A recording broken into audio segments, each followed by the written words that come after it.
এই আশা এবং প্রত্যাশা করে উপস্থিত সকল সুস্বাস্থ্য দীর্ঘায়ু কামনা করে আমি আমার সংক্ষিপ্ত বক্তব্য শেষ করছি।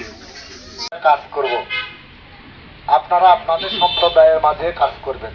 তার পক্ষে ভোট দিলে আপনারা কিরকম থাকতে পারবেন? গ্রামে এই মান সম্মানটা এবং রক্ষা হয়, এটা বহুদিনের সাধনা।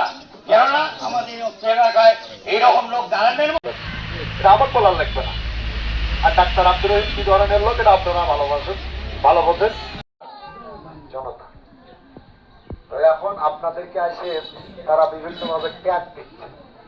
তাই এরা হলো ভগবতে বাসুদেবায় নমঃ, ওম নমো ভগবতে বাসুদেবায় নমঃ, ওম নমো ভগবতে বাসুদেবায় নমঃ। এবং নির্বাচিত উপলক্ষে এবং সভাপতি এখানে উপস্থিত, অত্র এলাকার মানুষ সবাই এখানে উপস্থিত। তবে আমার ডাক্তার ভাইয়ের সম্পর্কে বলার তো কিছু লাগে না, যে কেননা সর্বপরিচিত এবং সর্বউপকারী তারা, কোনো দোষ আমরা তাদের নাই এবং আমরা কেউ বলতে পারবো না। তবে আমাদের একটাই কর্তব্য, আমরা সবাই মিলে তাকে জয়যুক্ত করার জন্য কিভাবে ব্যবস্থা করা যাবে এই নিয়েই আমাদের চিন্তা ভাবনা থাকতে হবে। এবং যে যেভাবেই হোক, ভগবানের কাছে হোক, আল্লাহর কাছে হোক, সবারই কাছে আমাদের প্রার্থনা করতে হবে যাতে আমাদের এই গ্রামের এই মান সম্মানটা এবং রক্ষা হয়। এটা বহুদিনের সাধনা। কেননা আমাদের অত্র এলাকায় এইরকম লোক দাঁড়ানোর মতন উপযুক্ত আর পাওয়া যাবে না। এবার যখন আমরা সুযোগ পেয়েছি, এই সুযোগ আমাদের কোনো কর্মী ছাড়া যাবে না।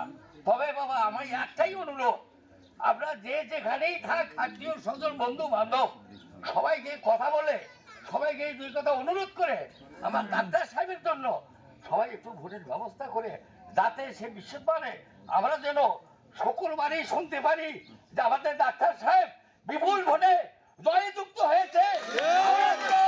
তার ফুলের বেলা তার গালায় দিয়ে আমরা হাসতে হাসতে বেড়াইতে পারি।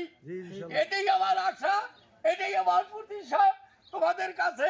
সবাই আমরা একমত। আমাদের কিসের দল, কোনো দল বলের কোনো ইচ্ছা নাই। আমরা সবাই একমত হয়ে আমরা ডাক্তার সাহেবের দল করব।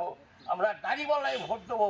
ডাক্তার সাহেবকে আমরা শক্তি, তার হাত শক্তি করার জন্য আমরা যেন ব্যবস্থা করতে পারি।